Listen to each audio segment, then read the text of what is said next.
Surviving Reality contains explicit content full of snark and sarcasm that may not be suitable for all audiences.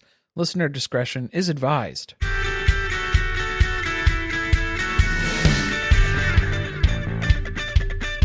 Hello and welcome to Surviving Reality. I'm Corey. And I'm Carly, and we are here talking about the 3-part docuseries on HBO Max, The Cult of the Real Housewife. It was a TLC program. So yeah, that's HBO Max for now until they pull maybe the first 2 episodes. They'll leave the 3rd one on at some point. But we watched it on Discovery Plus, which we reactivated recently because that's where all of Sister Wives lives now. So that's where we got to be for our other podcast, Surviving Sister Wives. And 7 Little Johnstons, which has quickly become my personal obsession. That was a whole unexpected thing. Nobody told us that their truck caught on fire in the season 1 finale. I would have watched way earlier than what we've been going through here. But yeah, we're catching up. The black mold in their new house. More moving, more problems. I can't stop watching. But we're here to talk about Mary Cosby. Mary Cosby, right. Yes, let's stay focused. From Real Housewives of Salt Lake City, which is a show that we cover. Also, yes, we've been doing our weekly after party lives on Tuesday nights after the episode airs. So we're pretty well versed in who Mary Cosby is, or at least we thought we were. So here's the thing. A lot of the stuff in this series that was covered was like a lot of old stuff. It wasn't really modern things or like recent things, recent developments, I suppose. This was like leading up to the start of the filming, the airing of Real Housewives of Salt Lake City, or like a couple seasons in. Yeah, I think this is one of the frustrating things when you watch a multi-part docuseries is they have to take you back and give you a lot of the same information that you already know. But for people who are completely unfamiliar, this is all brand new information. Yeah, this was like an aggregation of a bunch of different things and then some firsthand accounts for what took place as far as the experiences of the people who were members of the congregation and were there to see and experience a lot of these interactions with Mary Cosby and her husband, Robert. Yeah, so the interesting thing, in my opinion, is that we've heard a lot of bits and pieces about this stuff, but it's not really been well put together. It's hard to distinguish like what is rumor versus what is an actual credible experience that took place. Or and who are all the players? Yeah. So this documentary, I think, was valuable in giving that information. To an extent, it was like it kind of scratched the surface on some stuff, or it left me asking more questions. So this ends up being our usual disclaimer with anytime there's a documentary that's being made, there's always a bias. There's always whoever's involved in the making of that documentary has an angle. So what is it? Is it to uncover the truth? Is it to see the other side of a story that not a lot of people have knowledge about? Like, what is the intention behind it? Who's involved in it? Well, and it's even more bizarre considering that this is a Warner Brothers Discovery production and Housewives is Bravo, which is a completely separate entity. Yeah, it was almost like they kind of leaned into the fact that it was like, people should have canceled Mary Cosby. People shouldn't have liked her on Housewives. And there was a point on Salt Lake City where there was like this public opinion turn against her, but then she took a season off. She came back, was comedic relief, and then everybody loved her again. So it's like she's kind of scooted on past the controversy. Yeah, but I think a lot of housewives do that. Right. I think the reason that Warner Brothers like latched on to this is because of the cult angle. That is something that those of us who watch a lot of TLC love. We love to learn about cults. And that's what she's being accused of, is running a cult and not a church. Okay, so here's what was wild to me, is that a lot of the things that they were bringing up about Mary's character and her demeanor and the way that she talks about things and jokes about things wildly inappropriate and with such distaste just as far as her takes and stuff. And it's like, that's what makes her a good housewife, though. You don't have housewives who are upstanding moral citizens. Well, so that's what I was thinking when you were talking a few minutes ago, is that, housewives are controversial. Yeah. That's what makes them interesting. Yes. So what is it about her that has made HBO Max go out of their way to produce and air, I don't want to call it a hit piece because it's not really, but you know what I mean? An investigative journalist, some type of investigative journalism to look into her out of all people. But I think it's the cult angle. Now, it's been kind of mixed reviews from what we've seen online. Some people enjoyed this. Some people didn't really enjoy this. Some people thought this was very mundane. There's a lot of things that are going on in Mary's church that happens in churches all over the place. And this is pretty normal, common fare sorts of experiences that they're describing here. Nothing out of the ordinary that which we should be too concerned about, which is an alarm bell for me, which is like, yeah, that's not good. Yeah, that's where I felt like at the end of this, it was almost like we were missing, how does this connect to a larger issue within society that maybe needs to be addressed, instead of it being just an issue that revolves around Mary Cosby and her church. Well, I mean, I get why they were keeping the story insular. I don't know why they didn't have more about Mary Cosby's mom, because we saw one big element of it, but not really diving into their relationship or their sort of turmoil that they had. I thought the whole third part was going to be about her mom, because there's a lot to that backstory. Her mom, Rosalind, was doing interviews when Real Housewives premiered and talking very negatively about Robert Sr., who's Mary's husband. And there was a lot of tension between her and Mary. And then she passed away last year. But they kind of just brushed past a lot of that, like you said. It wasn't a big part of the story. And I think there's a lot more there that could be unpacked. Well, even just the renovations, they didn't talk about that, of how basically the church has been kind of out of commission for a little period of time here, because then that was kind of addressed on Salt Lake City this season, even though she was talking about how these renovations have taken so much longer than she anticipated. And then that's something that she's still waiting to get everything figured out for that. So it just seemed like a weird sort of something to just could have had a little bit more of an impact on the overall story of what's going on too, but it didn't even come up at all in this investigation. So let's get into the documentary then. We start off learning about the church that Mary Cosby is basically co-pastor of, which is Faith Temple Pentecostal Church. Which Pentecostal isn't for everybody. And especially in Salt Lake City, which is predominantly Mormon. So this is an outlier sort of church spiritual experience that's happening here. Yeah, which they mentioned the whole poll of Real Housewives of Salt Lake City that made it different from other franchises is that every member of the cast has some type of connection to religion, and it's not all Mormon. It's not all LDS. Right. So we have Mary, who's Pentecostal. We have Meredith, who's Jewish. We have a lot of the cast who's formerly LDS. Heather, yeah. And bad Mormon. The bad Mormon. This is the bad pastor. I guess. Mary Cosby. Well, it's just controversial. Yeah, because even at the start of Housewives, it was the first thing that everybody always gets into is where Mary Cosby married her step-grandfather. That can throw people for a loop right out the gate. That was the first fight I think that we ever saw happen on Real Housewives of Salt Lake City. Jen Shaw was really grossed out by Mary and didn't want to interact with her and thought that it was weird. And Mary would get upset anytime anyone brought it up, even though it's the elephant in every room you're going to enter is that you're married to your former grandfather. That's the pink elephant. Yep.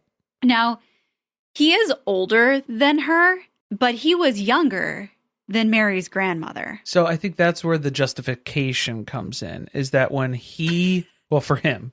So for Robert, he married Mama, who is Mary Cosby's grandmother. So her grandmother was the founder of this church. And through starting the church, Robert joined the church and he was 22 years younger than her at that time. He married her. They kind of did the same thing. Yeah. Because then Mary was around the same age when she married him. Right. Yes, because he was about 22. Mama was 20 years older than him. And then Mary Cosby, when she was 22, Robert was about 20 years older than her.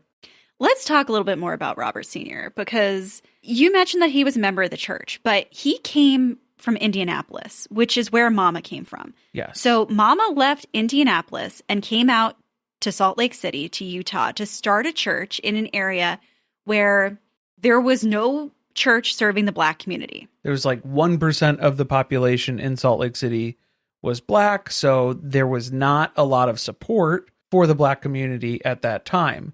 She felt this calling, so it was like that divine intervention of, you need to go serve my people out in Salt Lake City. And so she just kind of picked up everything, walked, hitchhiked, got her way out there, and said, this is what I'm doing. She felt this calling to be here. And so it was like this, you're on a mission from God sort of experience. And she ends up starting a very successful church, which is the Faith Temple Pentecostal Church that Mary now runs. There was a time when she had to go back to Indianapolis for, they called it a tent meeting? Yeah, there was like, I don't know if it's like revivals or like spiritual leaders that meet up and stuff, sort of a thing. There's still connections to that too. I think they had a house in Indianapolis that they would go back to. Like, they have multiple houses. Mary and Cosby properties. still has that house. So that's the, one of the properties that was passed down as part of the changing of the guard here, so to speak. So when she went out to go do that, that's when she met Robert Sr., and he followed her back to Salt Lake City. I just felt like that was interesting to me from what we end up learning about his personality. Yeah. That perhaps he seems like an opportunist. Okay, it wasn't just him. Like, he wasn't the only person who came back. There was like 60 people that they converted as part of that and through those services that they were doing and stuff, who came out to Salt Lake City as well. So it wasn't just Robert, but like he was part of that group who did relocate as part of that movement. So he marries Mama. We'll talk a little bit more about that. But eventually, Mama passes away. And what Mary Cosby has told everyone is that Mama asked him, Robert Sr., to marry one of her girls. She said it was in Mama's will. Yeah. That she wanted Robert to marry somebody in the family because they'll take care of him. Obviously, very hard for a lot of people to understand why your grandmother would want you to marry a man who you've looked at as your grandfather and who's slept with your grandmother will now become your husband and the father of your children. That was weird to everyone. The other thing that alarmed people was seeing their lifestyle, that Mary has rooms full of designer clothing in her home. So this was the alarm that was going off when not a lot of this was available to the congregation at the time. When Mary decided to join the cast of Real Housewives of Salt Lake City, that's when, you're walking through these rooms that are just packed full of designer clothes and purses and shoes. And it's just like overflowing, how she's talking about how she's going to need to go buy an apartment just to store her clothes. So it's like, that's not what the congregation had in mind of like what that experience was looking like for Mary as their church leader. Well, things are starting to become suspicious to them, right? Because they're constantly being asked for money. That's a big part of the services. Yeah, now we're seeing that she's living a life of luxury. So the accusations start flying around that she's enriching herself, her and Robert now, since they're running this church, that they're enriching themselves off of the members of their congregation. How are they doing that? By manipulating their congregation into pressuring to make loads of financial contributions, donations. Yeah, they mentioned that they would essentially like publicly embarrass you based on how much you were donating to the church. And that it became an expectation that basically any excess money you had beyond your basic survival was to go to the church. So we meet a few former members of the church, all from the same family.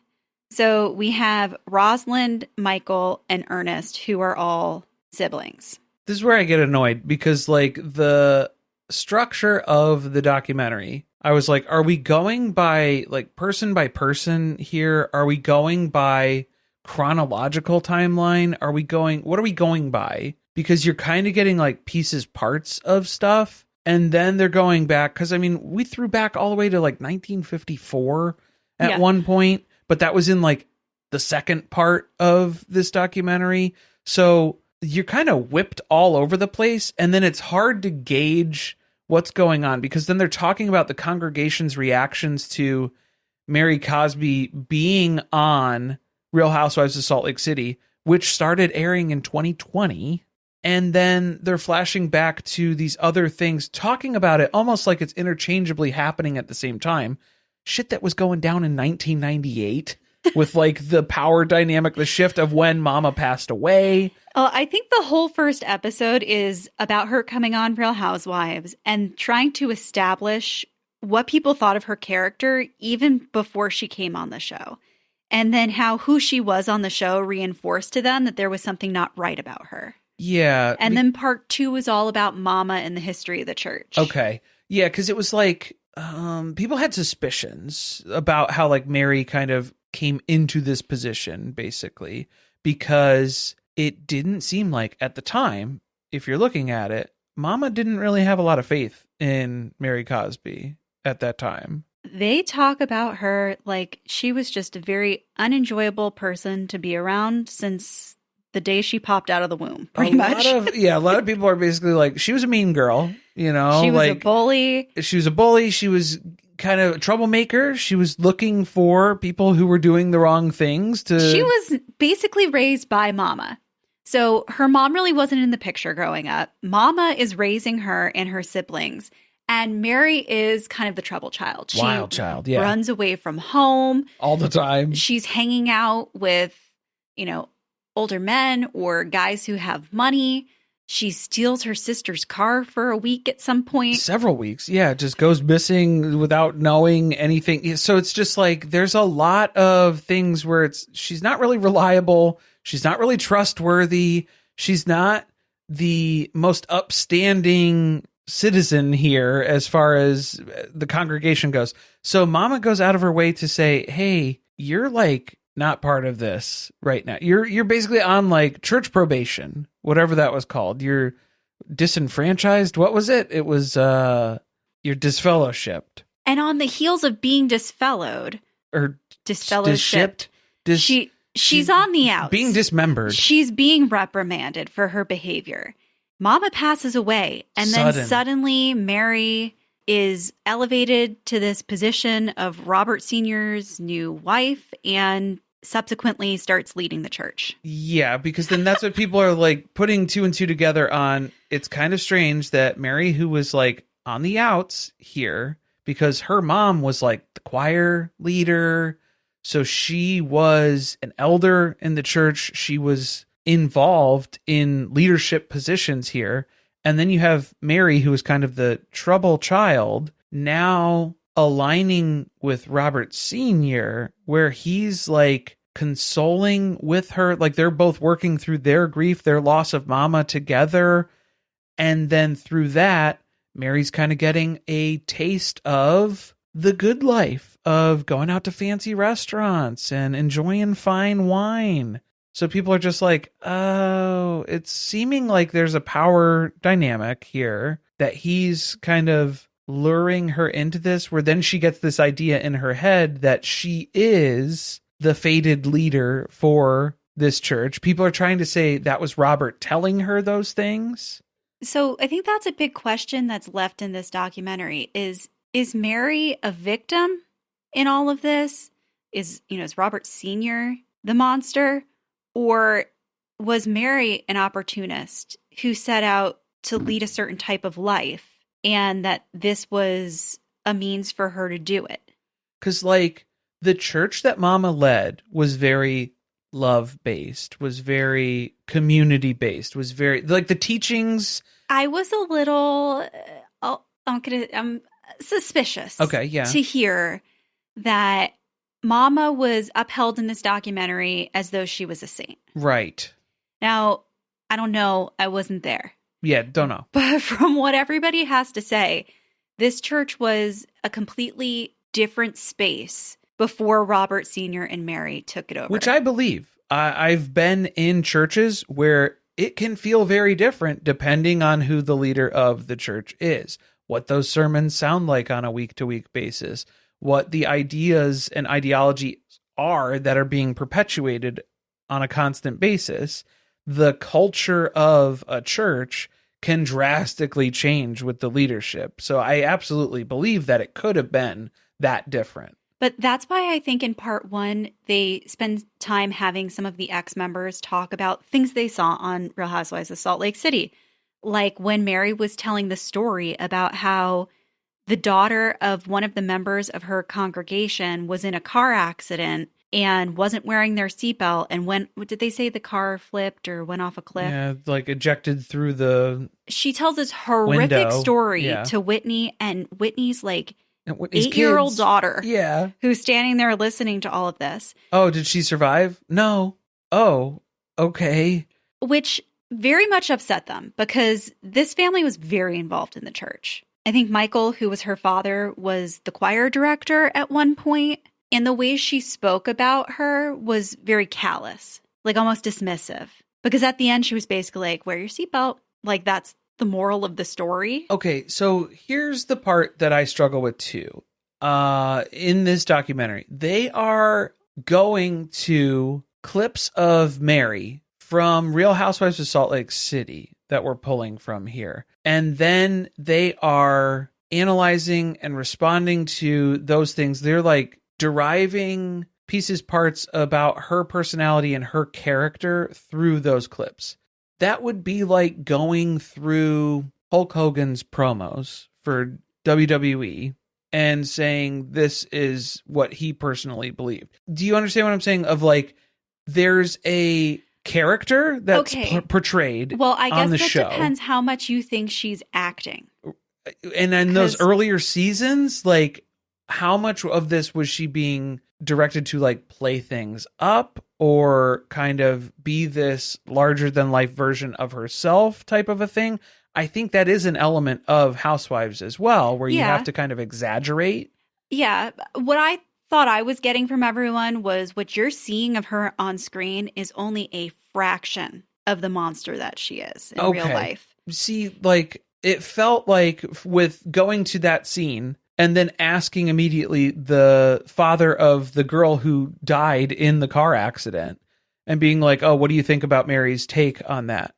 Not good, but it's like obviously offended. Yeah, like very callous, very removed from that. It's kind of like reading a joke in court, though, sort of a thing. Like, if you're taking that out of context, it shouldn't have been funny. It shouldn't have been. And I think once you realize, like, this is not a stranger, even it wouldn't really have been an appropriate story to tell about a stranger, but this is a family in your congregation who you've, one, taken a ton of money from. Well, yeah. 2, spent a lot of time with. And then you're going to speak about their daughter as though she's some stranger who reaped the consequences of her own bad behavior. Well, I think that is the narrative that she needs to perpetuate in the church, though, because they were kind of against Mary being the leader. So that's what you get for going against the leader type of a thing. They did say that that was weaponized. Yes. That, look, see what happened? Like, they've had God punish them for speaking out against Mary. And then that keeps everybody else in the church in alignment for like making sure that you don't go against what I say either. It was very gross to find out that they had a GoFundMe that they started to help pay for her funeral expenses, and that Mary told people in the church, do not donate to it. And they felt like the motive for that was not even necessarily that she had an issue with them personally, but it was that that money could have gone into her pocket because they were asking the same people to donate money to the church. And it was like they were picking her pockets, and she didn't like that. Which is like, what kind of community is this then? Like, for people who are there part of the congregation, are you not starting to question, like, what benefit is it to be part of this church if I'm not receiving community, fellowship? Like, I'm giving a lot more than I'm getting.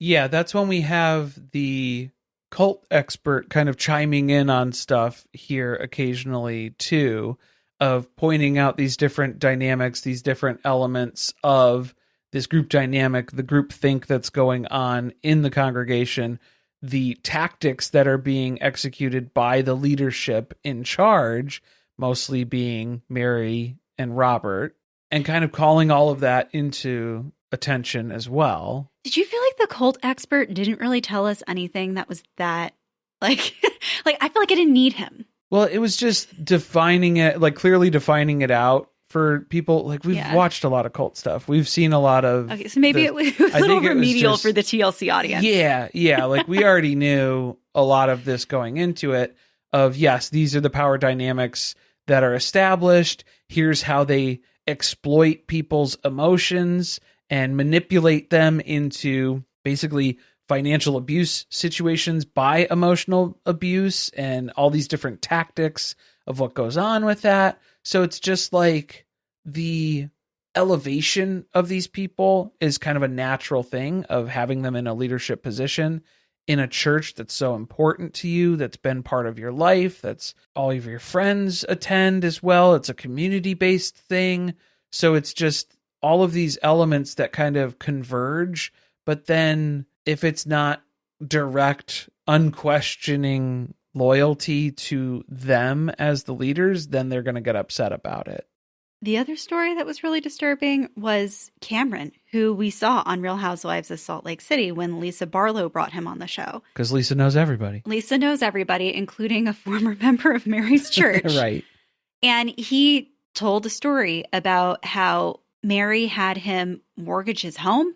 He essentially almost like bankrupt himself to help support the church. And there was a rumor that he had been having an affair with her. Not a rumor. That was what he was. Well, he ended up confirming it. Yeah, multiple people that like these are things that were going on. And he didn't say that on Real Housewives of Salt Lake City when he was on. He was just alluding to he was a former member.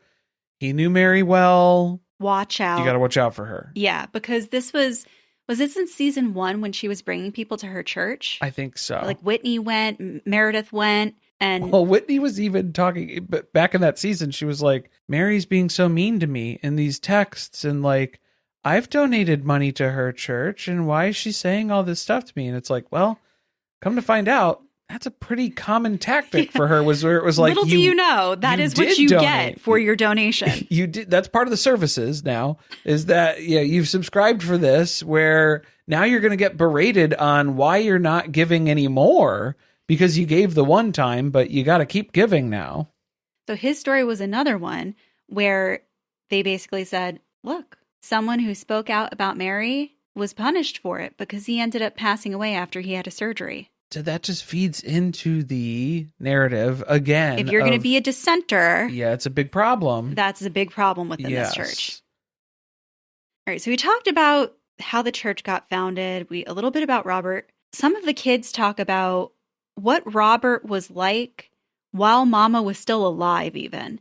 And he's running like his own special classes, I guess you could say, for the kids in the church, where he has them doing military training exercises that turn physically abusive. This felt like Acquire the Fire. It did. Yeah.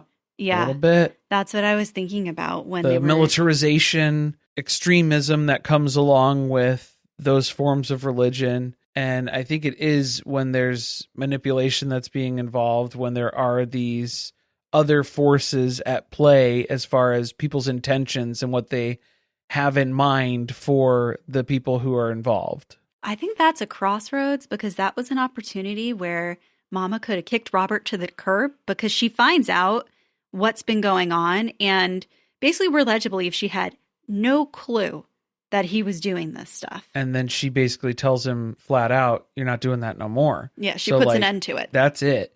So that's what's interesting too, is that we didn't really get to see a lot of Mama and Robert's kind of dynamic, because basically it was like she was the preacher and Robert kind of tried to be the preacher as well, but he wasn't as good at it. It wasn't the same. Like everybody was there for Mama. Yeah. Like, they're not there for Robert. It wasn't something that came naturally to him. No. He was kind of floating around in the background.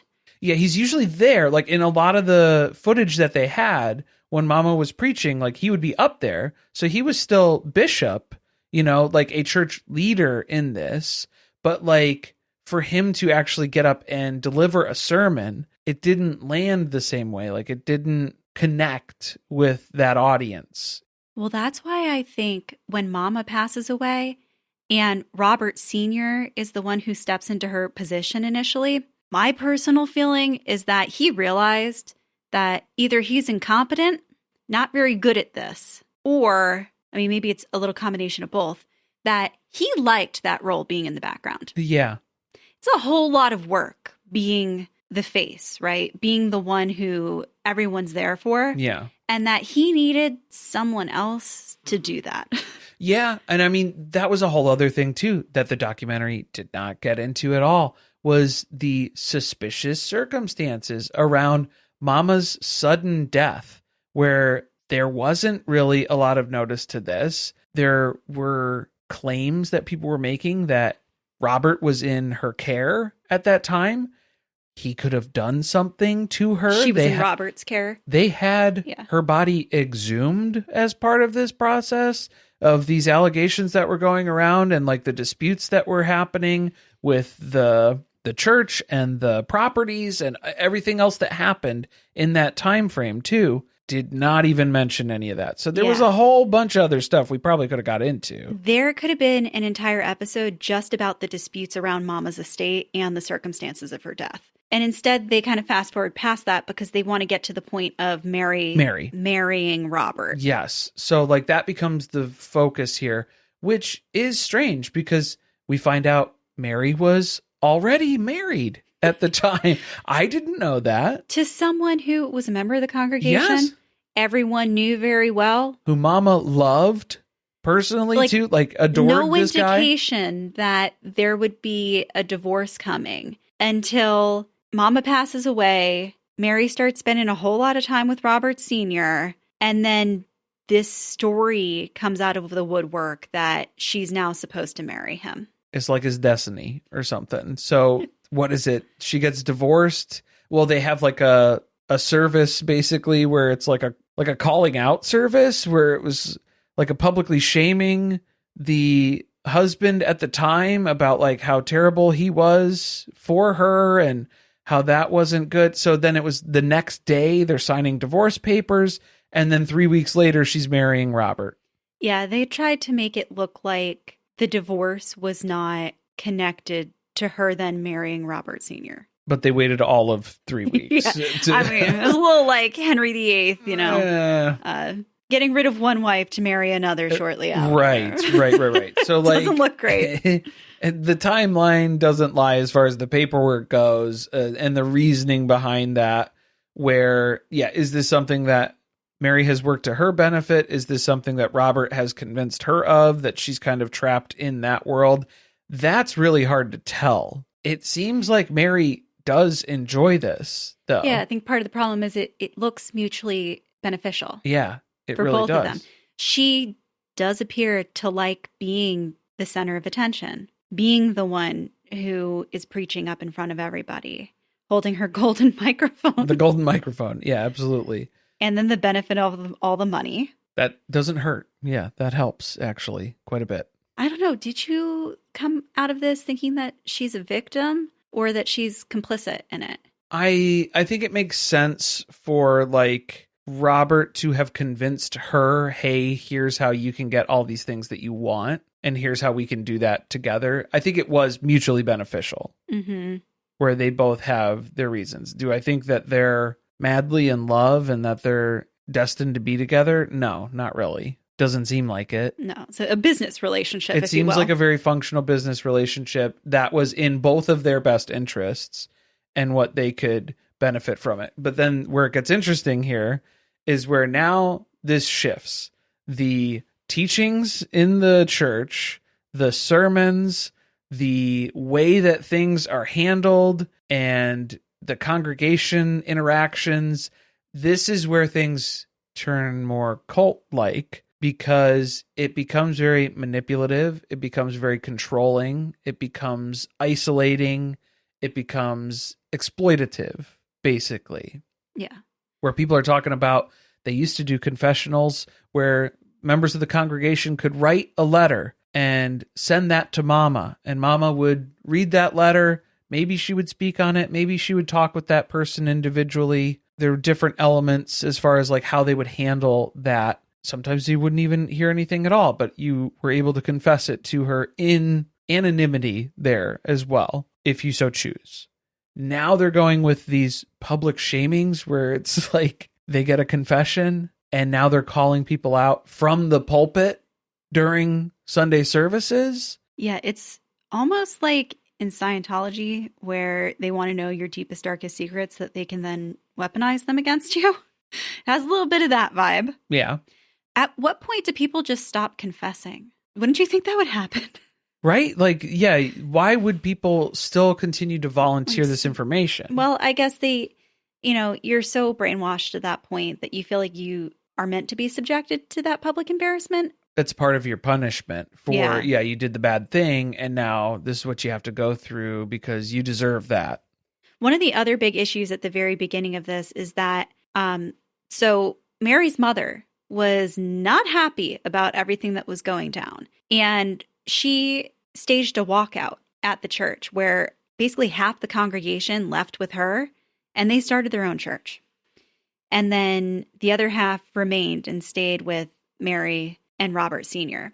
And they get told, you're not allowed to talk to those ex-members anymore. So that plays into the isolation parts as well, of not only amongst congregation members or ex-members, if you're looking at it that way, but also within families in the church too. The cult expert was kind of pointing out how cult leaders tend to only want a vertical level of loyalty and respect where everything goes up to them. They don't want familial connections that happen horizontally within the congregation. They want all of that directed at them. So we hear about, there was the other family. Who was that one family where it was like the one lady was like the housekeeper for Mary? Yeah, so that was Pat, who was the housekeeper, and her sister was Susie. Right. And then their brother Don as well. So then it was like Susie was kind of the one who was speaking out, where Don was giving too much money, Pat was giving too much time, and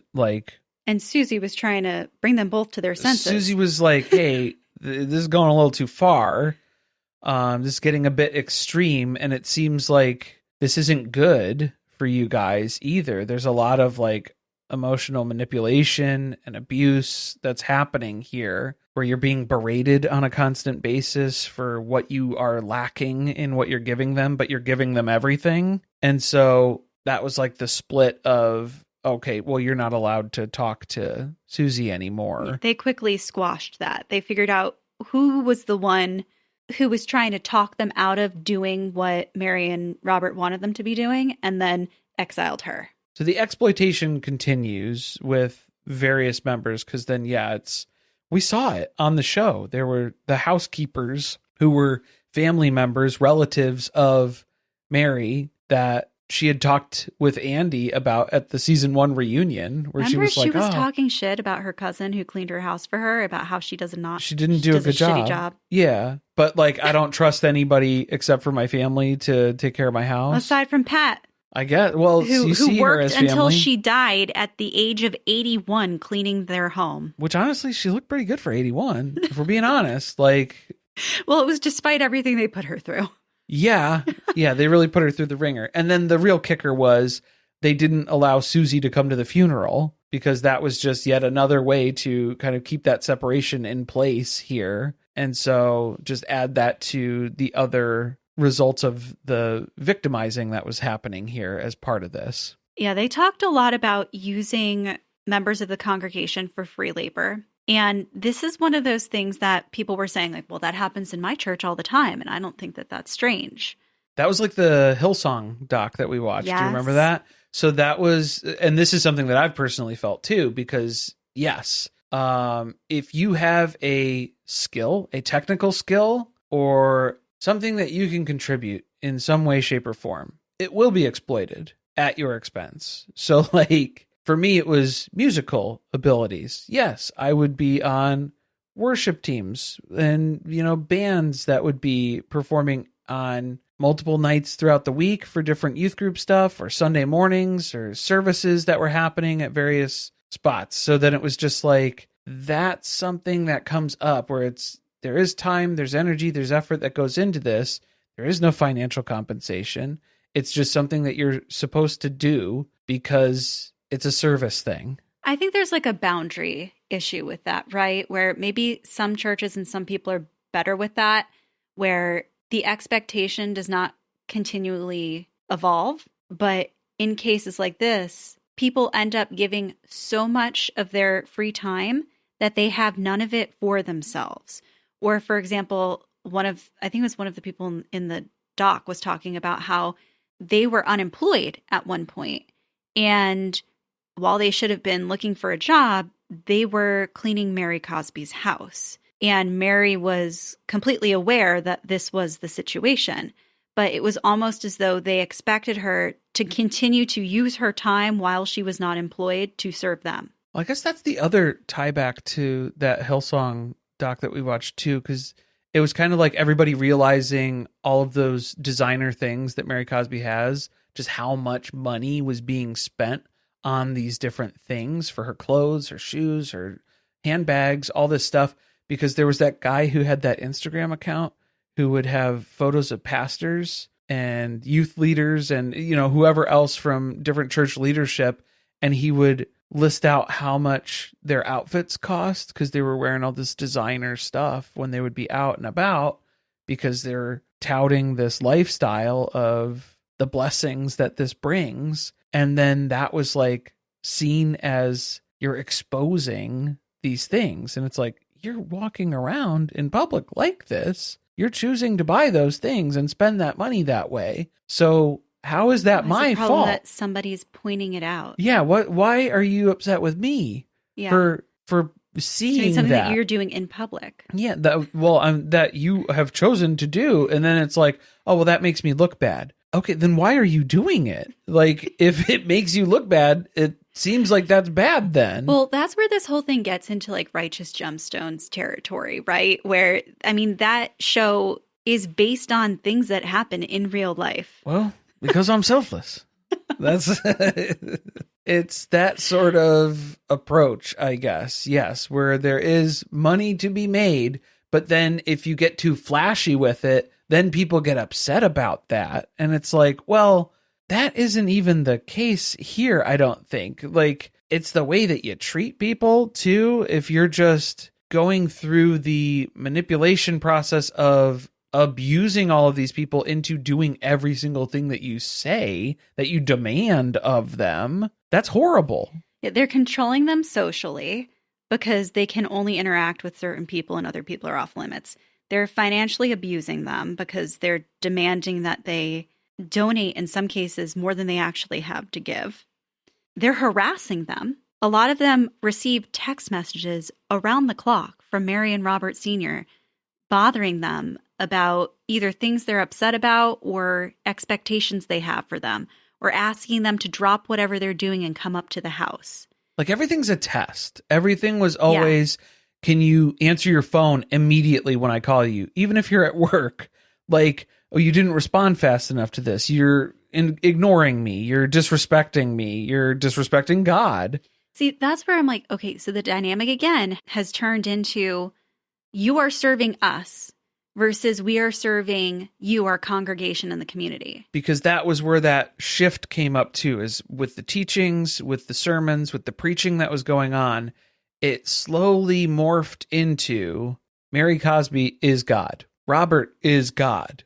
They are extensions of God. It's like this divine right that they have ended up here, and that God has entrusted them with Mama's kingdom. And that's why you're still here. See, that's why I have questions about Mama. And I don't know if the painting that's in their church where Mama, I forget, she It's her and essentially Jesus. Yes. Yeah. Yes. I don't know if that came after Mama. That feels like an after Mama thing. And now they're almost elevating Mary to, so she's connected to God, but she's also like a disciple of Mama. Mama. Yes. Yeah. Yeah. That is it. Like, that's the element, is that Mary has a direct connection to Mama. She is her granddaughter. Well, which I think they need to do. They needed that. Because people have warm feelings about Mama. Yes. And they don't about Mary and Robert. Correct.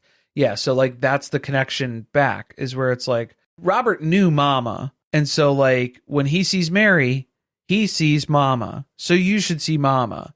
And then, like, that's the association that kind of develops there. And I think that was a lot of Mama's teachings and her sermons and stuff were all love-based. That's what they were saying, was that can kind of shift based on, it was this love-based teaching. Now it's more of this power dynamic sort of manipulation that's going on here. But I think they're using that connection, love that they had for Mama as their pastor.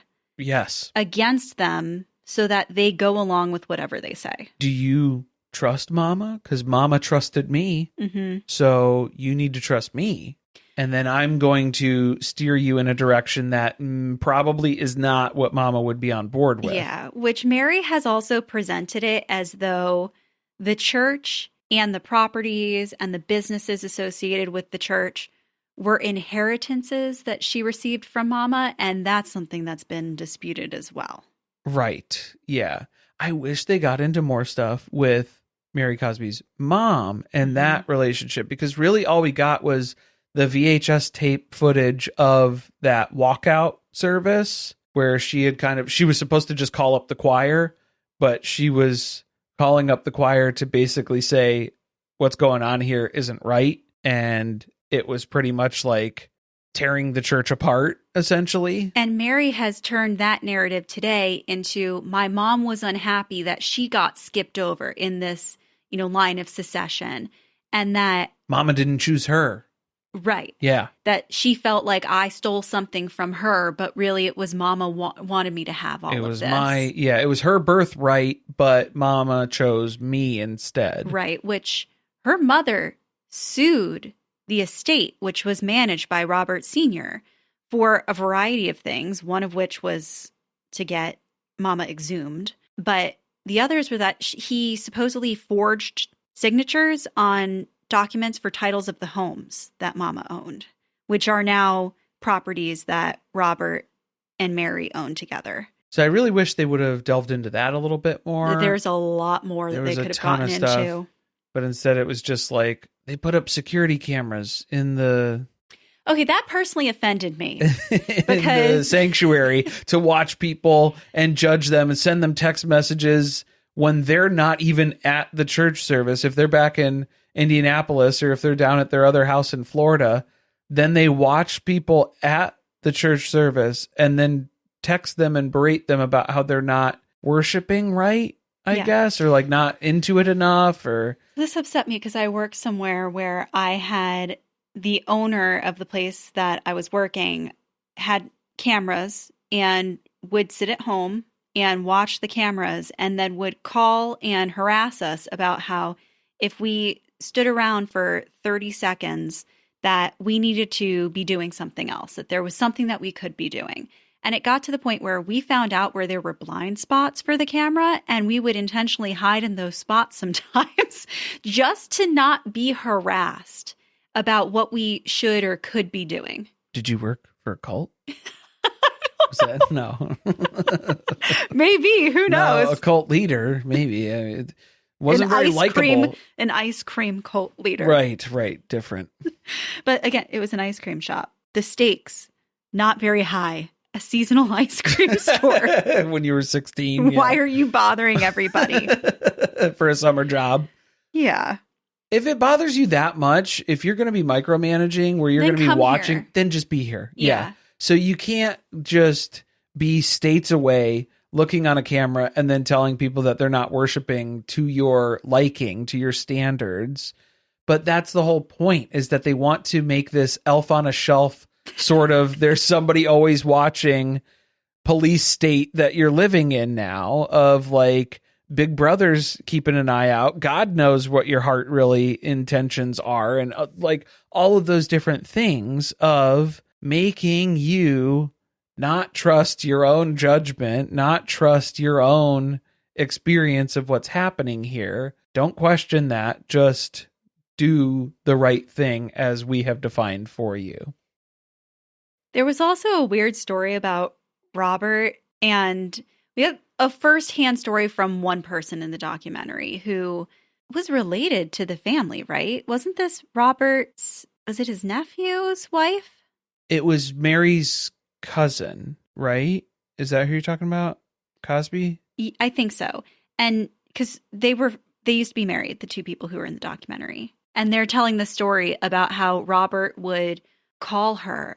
Yes. And have her come up to the house and kept telling her that she loved him. And she was like, yeah, I love you as my pastor. As my bishop, as my church leader, and my elder. I'm not in love with you. Yeah, not romantic love. And also I'm like married. So, no. Yeah. And he kept trying to convince her that her feelings were romantic. Yeah.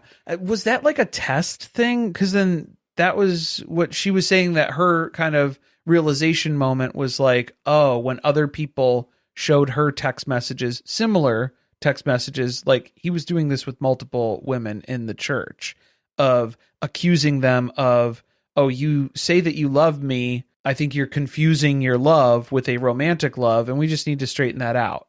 So it was always this test of, you need to get here to my house right now so we can have this coaching session, the spiritual coaching session where they're having these conversations where he just accuses them of not knowing what they feel, the gaslighting, basically, of making them question their own intentions. Yeah, I think part of that too is make you feel like you're doing something wrong. Yeah, like and you're so always guilty. You question how you perceive everything because you're like, I don't think that I'm coming across that way. I don't think that I'm doing these things. And then this person is telling you that you are. So what am I doing that is conveying that? And yeah, what's the problem there? I think it was like a test, though, for Robert to assess of like, there's no way you can win in that, though, because if he's saying, oh, I think you're confusing this with romantic love, and then you're saying, no, it's not. But then that's not the answer that he's happy with. So he dismisses you, and then you come back again at a later time or another day or whatever for another round of this to basically say, like, he was inviting her to Vegas and stuff, like, drop everything. Do you want to go to Vegas with me? And she was like, no, I don't, you know? That's weird. Yeah, that's really strange. But like, he wanted to whisk her away to win her over in that way or something, you know, like, was that the thing? Because if you're saying no, that's not my intention. It's a test to see what you're willing to do to please him. Right. But then... because you're trying to find the right answer in all of this. Yes. And so he wants you to come to the realization that like, oh, I've been saying no, so maybe I do need to say yes, because maybe that's what he wants to hear. Mm-hmm. And then if you say that, then it's, oh, you're an adulterer, you're this, you're that, well, whatever. I'm sure it'd be used against you. Yes. And now you're confused again because it's like, well, I tried to appease him by giving him the answer that I thought he wanted, but now he's using that as though I'm behaving incorrectly again. Confessions under duress types of things. And we can't really base it off of those interactions, but that's what it was seeming like, that he was getting frustrated with her, that she kept sticking to, no, the answer is no. It's not a romantic love. I don't know why you keep coming up with that. Like, she wasn't getting where he was trying to steer her, was, okay, well, now you need to indulge me in that. So then that way I am right. See, this is why I think he had to get Mary on board, was because this was the kind of fucked up mind games that he wanted to spend his time playing. So that's what I'm saying, is like that element of, did he trick Mary into this? Probably, to some extent. And I think there was some of that confusion for Mary, especially at the beginning. Like, I don't know if she was fully aware of what she was getting involved with necessarily. So there is sort of a victim aspect for Mary as well. Yeah, here's my thought. Doesn't Robert Sr. seem expendable? If you're Mary Cosby, once you get into the position that you are, why do you need him anymore? Right. Once you've inherited the church and all of Mama's stuff, like if that's what she was really in it for, he doesn't really bring much value, or he's not bringing much to the table. Yeah. So if it would be a great way too for her to blame him for a lot of the bad stuff that's happened. Oh, yeah. And position herself as a victim and cut him loose. So that's why it feels like there's got to be something else there that's keeping him in the picture. There's another level to it. Yeah. So if it's that he's kind of got her tricked as well, because I mean, they're doing this to the congregation, all of these manipulation tactics, they're kind of doing that with each other too on a constant basis as well, because they see themselves as equals. That was something that we went back and saw as part of that season 1 tell-all, because I think that was the other thing too. Once Robert was on TV for the first season of Housewives and people were like, I don't like this guy. Like the vibe was off with him. Well, the story about them being married already weirded people out. Then the vibe was off. And then there's an expose written about the church, accusing it of being a cult. And that's when Mary pulls back from Housewives. So she dropped off. She didn't show up for the season 2 reunion. And then she didn't make any appearances in season 3 at all. She came back on season 4, but in a lesser role as a friend of. And then that's when she was kind of comedic relief. She was secondary character where she was only being involved in things that she kind of felt like she wasn't contributing her own storylines. She was just supporting everyone else's storylines as sort of a thing. But then we also got those humorous moments where she was taking the limo to the McDonald's drive-through. Like there were other things that like she won the audience back with, basically. Yeah, so that's something that I kind of struggled with as we were watching this was they have done such a good job on Housewives of making us forget the dark stuff about Mary Cosby and then endearing her to us. That it's kind of hard to be like, okay, but the personality, the person that I've come to know on this show can't be divorced from what they're actually doing in the church. Yeah, 100%. So I think that's the conflicting thing. Like, is that why HBO went out of their way to make this? Was because it was just to remind people to try to cancel Mary Cosby again because she kind of skirted away from that through the first few seasons of Housewives. It just kind of dissipated. And then now as we've gotten into the later seasons, everybody loves her. I think the luckiest thing that ever happened for Mary Cosby was Jen Shaw getting arrested. Oh, yeah. That really took the heat off. Yeah. A little bit. Between Jen and then going right into the season with Monica, where Monica gets caught being reality Von Teese and everyone feels betrayed, it kept them talking about other things and not Mary Cosby. Yep. And she was able to come back almost with like a clean slate. Yeah. That all of the drama that occurred in the first 2 seasons, everyone just moved past. And then I do personally feel like her story with Robert Jr. and his drug addiction, that has, I don't want it to sound like I think that she is using that purposefully as a way to get us to relate to her, but sympathy, or like it's a way to, I think she is going for the humanization element. Right. Here. Her personal story is one that a lot of people can relate to, and that's difficult. And you're trying to have empathy for another person who's going through something that's really hard. But from what we're learning, it sounds like she doesn't really extend that to the members of her congregation. Right. Yeah. But it's like, has that changed her? I don't know.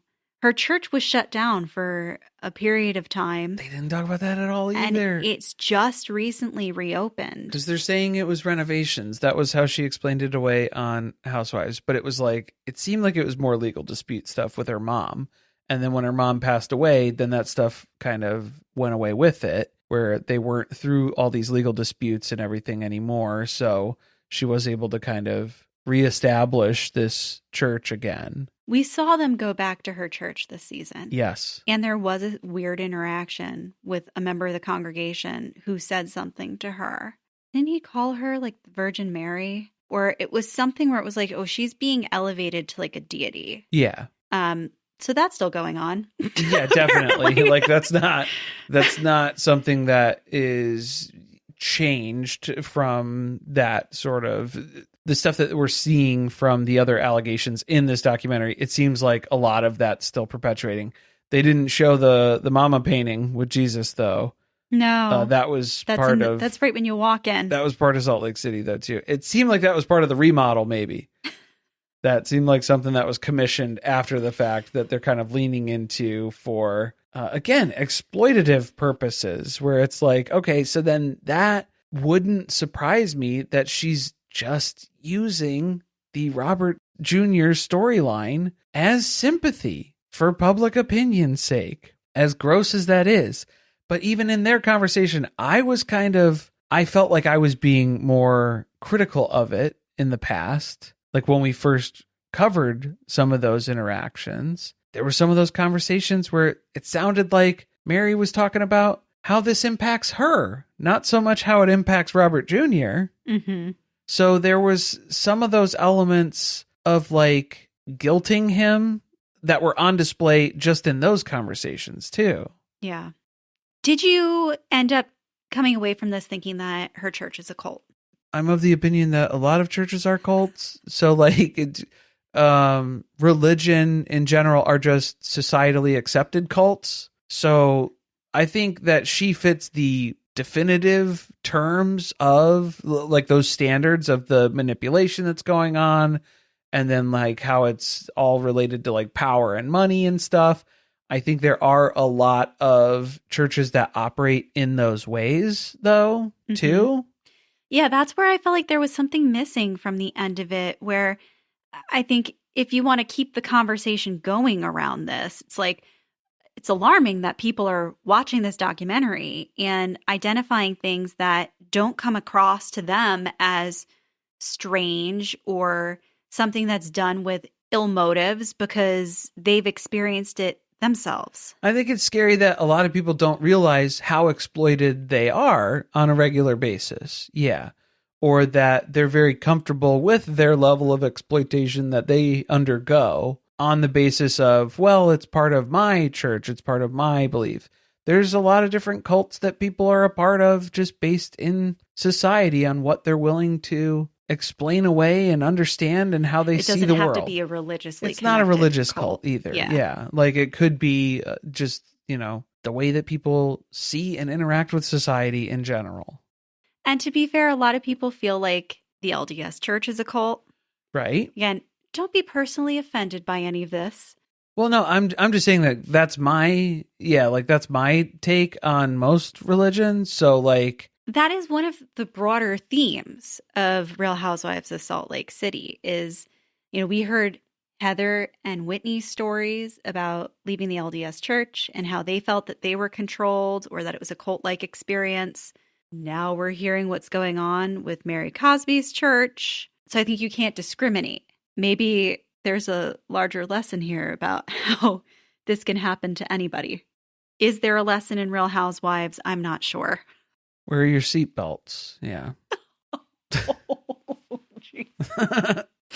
I think that's all we've got as part of this. Well, that's what I'm saying is like, okay. I think that has to be the closing. Like if we have to read that in court, it's not going to play as well. But on the podcast, okay, it was funny and it was a callback thing, right? See, now we can all feel a little bit guilty about laughing, but still enjoy the laugh. Well, we hope you'll be returning next week because we are going to be starting our recaps of The Traitors Season 4. They dropped a little teaser of the first few minutes of everybody starting to meet each other.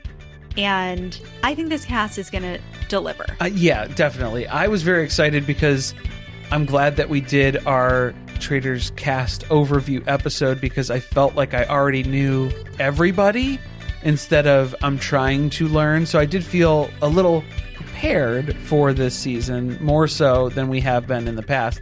It's been fun going into them blind too, but yeah, this one's a little bit different. Well, if you want to do your homework, you can go back and listen to that episode.